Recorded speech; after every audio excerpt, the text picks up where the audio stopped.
चलो, the age of the Mauryas फिर से मैं बता दूं, ये एक तरह का रिवीजन लेक्चर है आप लोगों के लिए। तो आप लोग पहले अच्छे से पढ़ो, उसके बाद फिर इसको as a revision tool use करो। जैसा कि मैंने अपने ग्रुप में भी बताया होगा, टेलीग्राम ग्रुप में भी, कैसे कैसे इसको आपको आगे बढ़ाना है, तो उस हिसाब से उस चीज़ों को फॉलो करके आगे बढ़ो। ठीक है, चलो स्टार्ट करते हैं। देखो, the age of the Mauryas, Chandragupta Maurya ने फाउंड करा था मौर्यन एम्पायर को। किसके मदद से? तो चाणक्य के मदद से, जिनको कौटिल्य भी बोलते हैं, उनके मदद से चंद्रगुप्त मौर्य ने मौर्य डायनेस्टी की शुरुआत रखी। और इन्होंने नंदा डायनेस्टी के जो रूलर थे उसको ओवरथ्रो करा। इसके बाद जो नॉर्थ वेस्टर्न पार्ट जो इंडिया का था उसको भी लिबरेट करा था सेल्यूकस से। और एक चीज याद रखना कि ये जो सेल्यूकस को जब उन्होंने हराया था, ठीक है, तो ये 500 एलिफेंट्स सेल्यूकस को दिए थे। और उसके बाद उसने ईस्टर्न पार्ट जो अफगानिस्तान का है, बलूचिस्तान, और जो एरिया वेस्ट में इंडस के है उसको रिटर्न करा था। ठीक है, मतलब उनको दिया था सेल्यूकस ने। उसके बाद इंपीरियल ऑर्गेनाइजेशन देखो, दो बुक बहुत इंपॉर्टेंट है यहाँ पे, जो मौर्यंस के बारे में दर्शाती है क्या इनका स्ट्रक्चर था, कैसे कैसे यहाँ पे काम वगैरह होती है। इंडिका, जो कि मेगास्थनीज के द्वारा लिखी गई है। दूसरा अर्थशास्त्र, जो कि कौटिल्य के द्वारा लिखी गई है। लेकिन ये अर्थशास्त्र के बारे में एक चीज याद रखना कि ये जो फाइनली जो कंपाइल हुई थी, ये few century after Maurya rule के बाद ये कंपाइल हुई थी। ठीक है, चलो याद रखना कि जो एडमिनिस्ट्रेशन था पाटलिपुत्रा का, ठीक है, जो कि कैपिटल था मौर्यास का, वो 6 कमेटी के द्वारा चला जाता था। और इस 6 कमेटी में, हर एक कमेटी में 5-5 मेंबर्स होते थे। ठीक है, अब क्या है, एक रोमन राइटर जिनका नाम प्लिनी था, उसके हिसाब से ध्यान रखोगे तो उनके हिसाब से क्या था कि चंद्रगुप्त के जो चंद्रगुप्त जो है वो लगभग 6 लाख फुट सोल्जर्स, 30,000 कैवेलरी और 9,000 एलिफेंट्स वगैरह उनके पास था। ऐसा लगता है कि जो मौर्यास थे ये नेवी को भी मेंटेन करते थे, मतलब नेवल सुपर पावर भी ये नेवी वगैरह को भी मेंटेन किया करते थे। और जो एडमिनिस्ट्रेशन है आर्म्ड फोर्सेस की, जो एडमिनिस्ट्रेशन थी मेगास्थनीज के हिसाब से अगर देखोगे तो आर्म्ड फोर्सेस की इंस्पेक्शन के लिए 30 ऑफिसर्स होते थे, जिनको 6 कमिटीज में बांट दिया जाता था। मने का 5-5 ऑफिसर्स पर कमिटी में। ऐसा माना जाता है, इट सिम्स दैट, कि जो टैक्सेस जो कलेक्ट हुआ था वो अलग अलग, मतलब वैरी करता था टैक्सेस का कलेक्शन। तो वो 1/4 से लेकर के 1/6 ऑफ द टोटल प्रोड्यूस हो सकता था। 1/4 होने का लगभग 20, मतलब लगभग नहीं, 25% से लेके 16.66% के आसपास, 6 जो भी है इसको कैलकुलेट करोगे तो आएगा, मतलब इतना परसेंट से इतना परसेंटेज तक आपको, या 1/4 से 1/6 तक जितना भी प्रोड्यूस करा है उस प्रोड्यूस का चीज को टैक्स के रूप में ले लिया जाता था।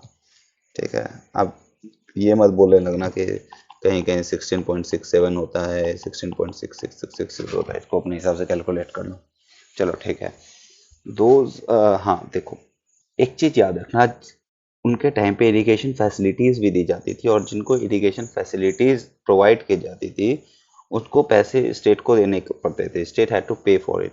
ठीक है, बाय जिनको इनको ये स्टेट के द्वारा इरिगेशन फैसिलिटीज दी गई है उनको पैसे देने होते थे। यहाँ पे जो स्टेट थी, जैसे मौर्यन रूलर थे, वो मोनोपोली रखते थे माइनिंग की, सेल ऑफ लिकर की, और मैन्युफैक्चर ऑफ आर्म्स की। इनकी इनके ऊपर उनकी मोनोपोली थी। चंद्रगुप्त मौर्य को सेंड्रोकोटस भी बोला जाता है, ये याद रखना, चंद्रगुप्त मौर्य को सेंड्रोकोटस भी बोला जाता है। चलो अब आते हैं बिंदुसार के बारे में। उसके बाद जो, अच्छा ठीक है, तो चंद्रगुप्त मौर्य हो गया। चलो अब आता है बिंदुसार के बारे में। ये जो अच्छा, मौर्यंस के बारे में आपको जब मैंने बुद्धिज्म वाला लेक्चर पढ़ाया था तो भी थोड़ा बहुत चीजें आपको वहां से रिलेट करना, मौर्य जब पढ़ रहे होगे तो। ठीक है, चलो बिंदुसार के बारे में देखो। बुद्धिज्म को, जैनिज्म को भी डील करना। ठीक है, ये चीज थोड़ा सा पता होना चाहिए आपको, जैनिज्म कैसे रिलेटेड है बुद्धिज्म से, सॉरी, जैनिज्म कैसे रिलेटेड है मौर्यन से, बुद्धिज्म कैसे रिलेटेड मौर्यन से, ये सब पता होनी चाहिए। कि इंटरलिंक कर सको अच्छे से। चलो बिंदुसार के बारे में अब हम लोग देखते हैं कि जो आपका ग्रीक प्रिंसेस सबके साथ एक लिंक बना के रखा था बिंदुसार भी, ठीक है। जैसे कि जो एक राइटर थे वो इनको अमित्रो चैट्स भी बोलते थे, मोचो चैट्स, जो भी इनको प्रोनाउंसिएशन करना है देख लो, मतलब कि स्लेयर ऑफ एनिमीज। और महाभाष्य भी इनको रेफर करता है अमित्र घाट के नाम से, अमित्र घाट बोले तो किलर ऑफ एनिमीज, ठीक है। तो ये दोनों नाम किनका, बिंदुसार का था। चलो इन्होंने जो अरबियन सी और बे ऑफ बंगाल है, इनके बीच के जो लैंड थे इसको कनकर कर लिया था। ऐसा माना जाता है कि आजीविका सेक्ट को ज्वाइन कर लिए थे। और चंद्रगुप्त मौर्य में याद रखना कि जैनिज्म इम्पोर्टेंट था, ठीक है। जैनिज्म को फॉलो करते करते ये सल्ले खाना वगैरह साउथ में जाके किए थे। चलो अब आता है बिंदुसार हो गए, आजीविका सेक्ट हो गया। चलो अशोक के बारे में आ जाओ। देखो बुद्धिक टेक्स्ट के हिसाब से समझ आए, ये हो सकता है कि एग्जेजरेट करा गया हो, ठीक है, लेकिन जो है सो बता रहा हूँ। बुद्धिक टेक्स्ट के हिसाब से अशोक जो है वो ये मगध, ये गलती हो गया थोड़ा सा, मौर्य लिखना चाहिए। चलो ठीक है, इसको सही कर लेना, मौर्यंस। देखो acquired the throne of Maurya after killing 99 brothers को मार करके ये वहां पे उसको ऑक्यूपाई करा था। और with the help of his minister, कौन, राधागुप्त। राधागुप्त जो मिनिस्टर थे उसको ये एक्वायर करा था। ये मगध भी सही था वैसे यार, मगध वाला तो एरिया था ना ये, ठीक है, तो ये भी लगभग ठीक ही था, मगध भी कसा जा सकता है। चलो आगे, तो एक बार देख लेना एनसीईआरटी से, एक बार मैच कर लेना कि यहाँ पे जो ऑल्दो मगध वाला एरिया था वो, ठीक है, लेकिन ये क्या बोलना चाहते, acquire the throne of Magadha. हाँ हाँ मगध होना चाहिए यार। अगर इसमें मौर्यास होगा तो मैं आपको दे दूंगा यहाँ पे, ठीक है। मतलब भावना को समझो यार क्या बोलना चाह रहे हैं, ठीक है, मैं बता दूंगा अगर चेंजेस इसमें करना होगा कुछ तो।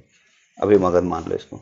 आफ्टर किलिंग 99 ब्रदर्स, किसके हेल्प से, तो राधा गुप्ता के हेल्प से। इनका दूसरा नाम देख लो, अदर्स नेम क्या है, बुद्ध शक्य एंड अशोका। ये कहाँ पे, अशोका कहाँ पे, मास्की एडिक्ट में अशोका इनका नाम है। धर्म अशोका कहाँ पे, इन सारनाथ इंस्क्रिप्शन में बताया गया। Devanampriya, beloved of the gods, and Piyadasi means pleasing appearance. ये given in the chronicles of Dipavamsa and Mahavamsa, ठीक है। चलो अब आ जाओ कि ये जब अपने रूल में आए तो उससे पहले ये जो अशोक थे ये वायसराय थे उज्जैन के, ठीक है। और चलो ठीक है, उज्जैन और तक्षशिला वाले एरिया बिंदुसार के टाइम पे। अब देखो दीपवामसा और महावामसा के हिसाब से अशोक को बुद्धिज्म में कन्वर्ट करा था निग्रोध ने, ठीक है, याद रखना निग्रोध ने करा था। किसके हिसाब से, दीपवामसा और महावामसा के हिसाब से। लेकिन भाई दिव्य वादना के हिसाब से देखोगे तो उपगुप्त इनको कन्वर्ट करा था। तो क्या टिक करना है आपको कि किसने कन्वर्ट करा था, ये अपने हिसाब से आप देख लेना। चलो बुद्धिज्म जो है पहली बार इंडिया के बाहर इन्हीं के अशोक के टाइम पे फैलना स्टार्ट किया था। इन्होंने अपने बेटे महेंद्र को और अपनी बेटी संघमित्रा को श्रीलंका भेजा था। इन्होंने धर्म महामत्तास को अपॉइंट करा था 254 बीसी के आसपास। क्यों, क्योंकि सो दैट वो लोग धम्मा को प्रोपेगेट कर सके among women and tribal people. ये जो अशोक थे ये लुम्बिनी भी विजिट करे थे, कब, 257 बीसी में, ठीक है। ये लुम्बिनी कौन सा जगह है, तो लुम्बिनी बर्थ प्लेस है किनका, बुद्धा का, ठीक है। ड्यूरिंग द सेकेंड धर्म यात्रा ये विजिट करे थे लुम्बिनी में। और याद रखना तीसरा वाला जो बुद्धिस्ट काउंसिल था 250 बीसी वाला, जो कि पाटलिपुत्रा में हुआ था, इन्हीं के रीन में हुआ था, ठीक है। चलो और याद रखना कि ये बुद्धिस्ट मिशनरीज को भेजे थे टू स्वर्ण भूमि एंड सिलोन। अशोकन एडिक्ट्स के बारे में देख लो, एडिक्ट्स बहुत इंपॉर्टेंट पार्ट प्ले करता है अशोका के बारे में जब आप लोग पढ़ते हैं। तो मेजर एडिक्ट्स भी कुछ हैं, कुछ माइनर एडिक्ट्स भी हैं, उसके बारे में हम लोग थे पहले देखेंगे। देखो अशोक जो थे ये इंडिया के पहले ऐसे किंग थे जो कि डायरेक्टली पीपल से बात करना स्टार्ट करे थे। किसके थ्रू, थ्रू इंस्क्रिप्शंस। इंस्क्रिप्शंस के थ्रू अशोक डायरेक्टली बात करते थे अपने ये पीपल से, ठीक है।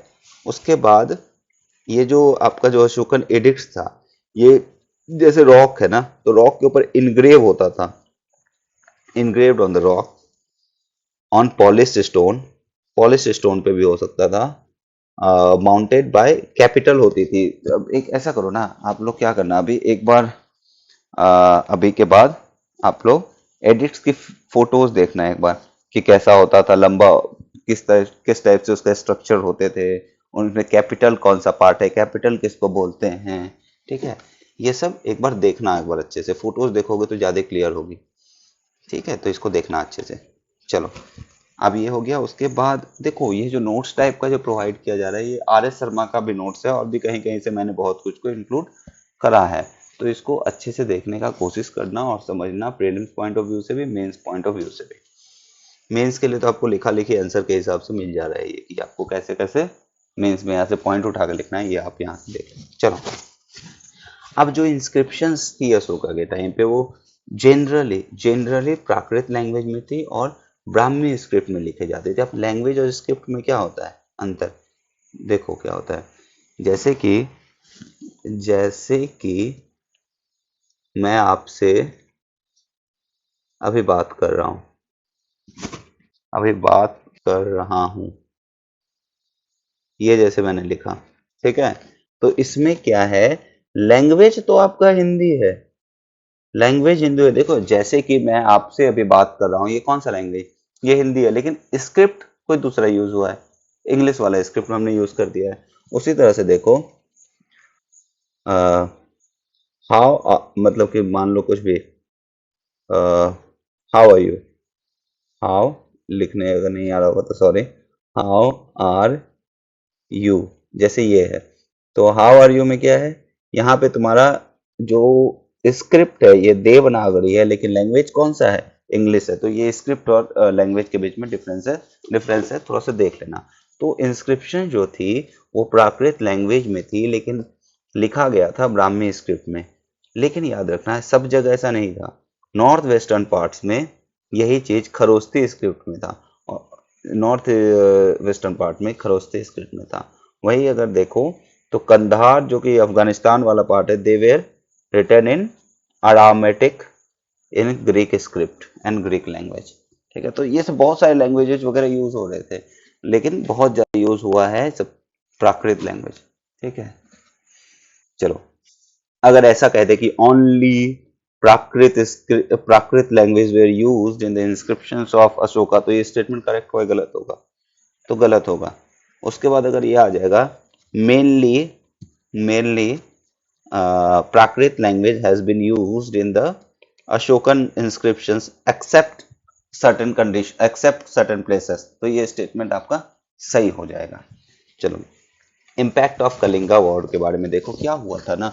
ऐसे तो अशोक देखोगे तो बहुत ज्यादा माना जाता है कि बहुत मारकाट वाले रूलर थे, बहुत ज्यादा वॉर पे बिलीव करते थे, लेकिन कलिंगा वॉर के बाद ये थोड़े से बदल गए। कलिंगा वॉर में इन्होंने इतने मौत देख लिए, बहुत सारे लॉसेस इन्होंने देखा, तो इसके बाद ये आप कन्वर्ट भी हुए थे, ऐसा माना जाता है।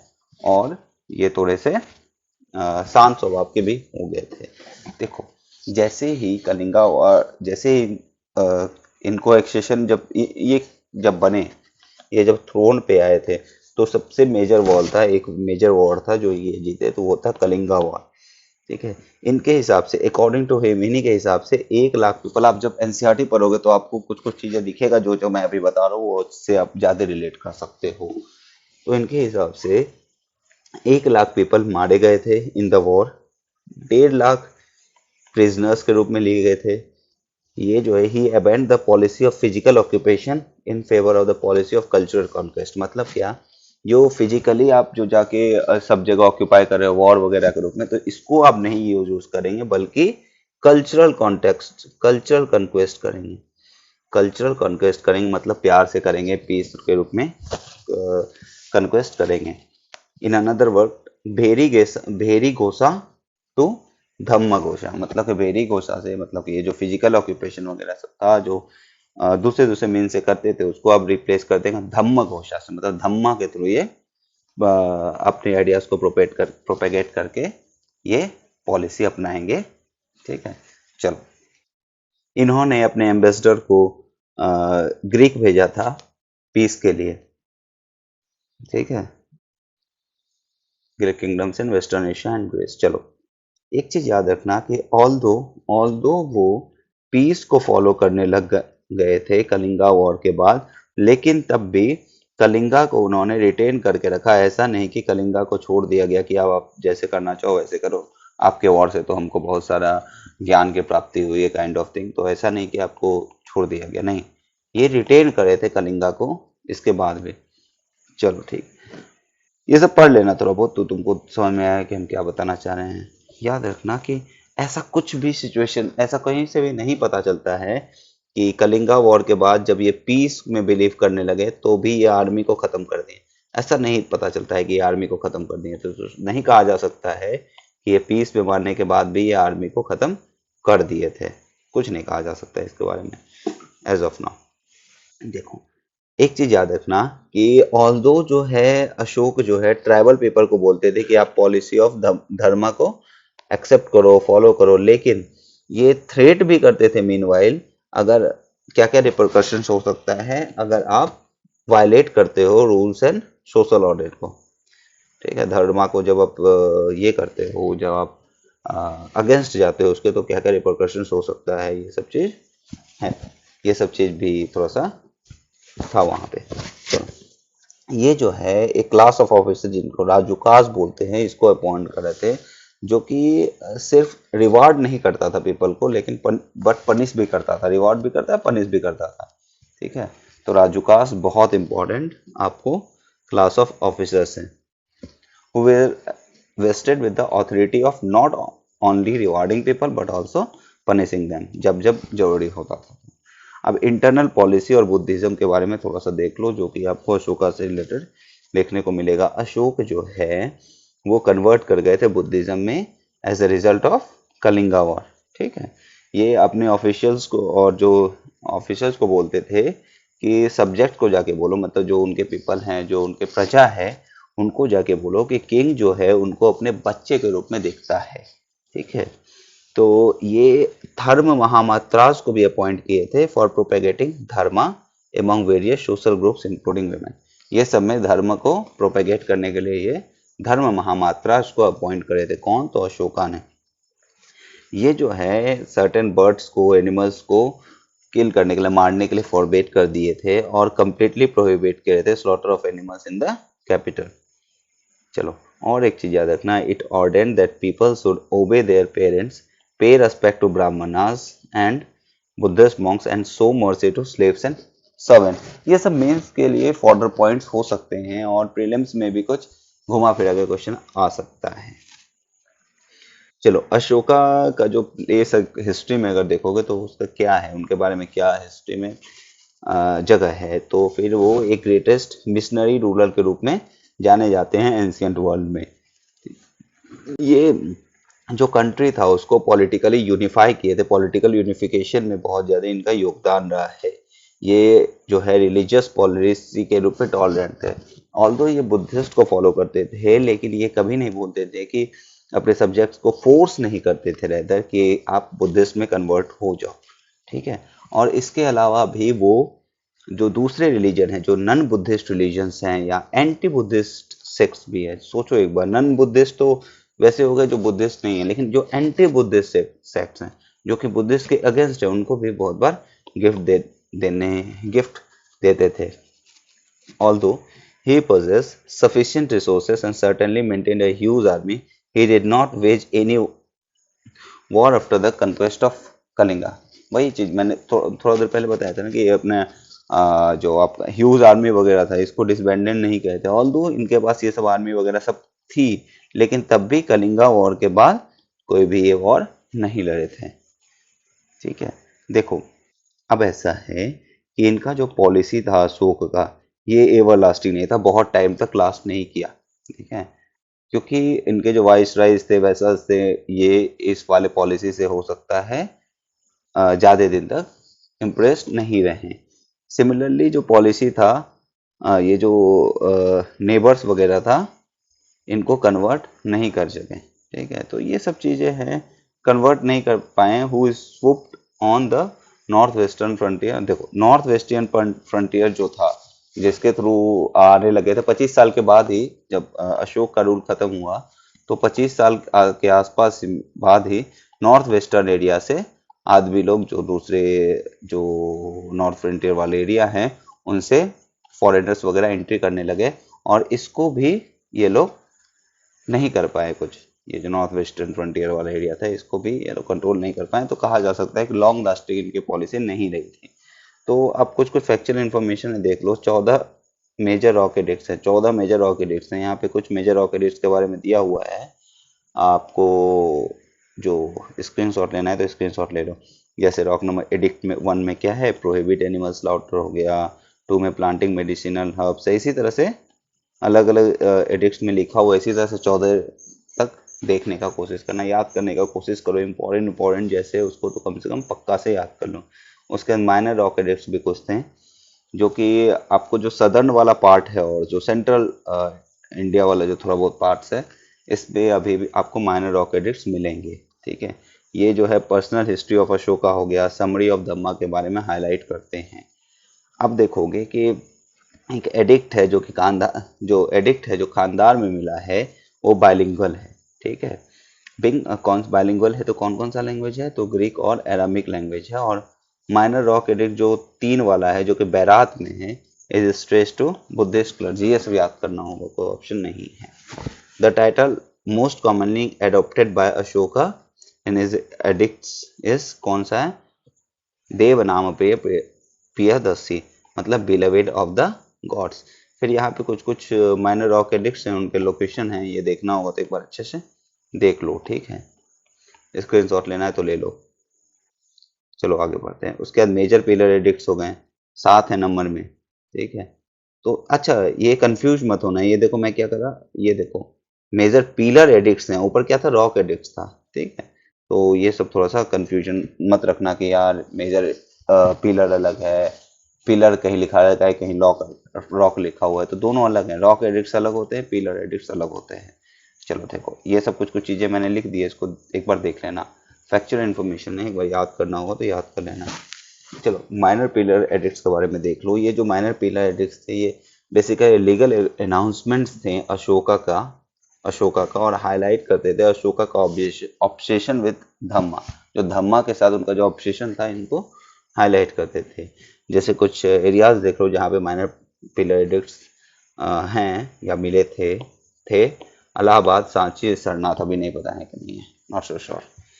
चलो केव इंस्क्रिप्शंस देख लो। ये केव इंस्क्रिप्शंस भी इनके टाइम पे बहुत, मौर्यास के टाइम पे थोड़ा बहुत थी। तो जैसे कि केव्स हो गए, बाराबार और नागार्जुना हिल्स में लोकेटेड हैं कुछ केव्स। ठीक है, जो कि गया बिहार में है। उसके बाद Nagarjuna caves bear the inscription of Dasharatha कौन, ग्रैंडसन ऑफ अशोका।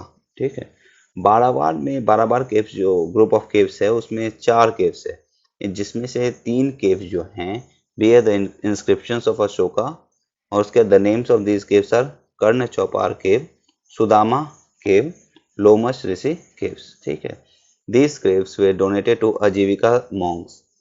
और जो चौथा वाला जो केव है बाराबार ग्रुप का, वो कंटेन करता है इंस्क्रिप्शन ऑफ मौखारी किंग आनंद अनंत अनंतवाडनम। जो भी इसको पढ़ोगे प्रोनाउंसिएशन गलत हो सकता है तो फिर सॉरी।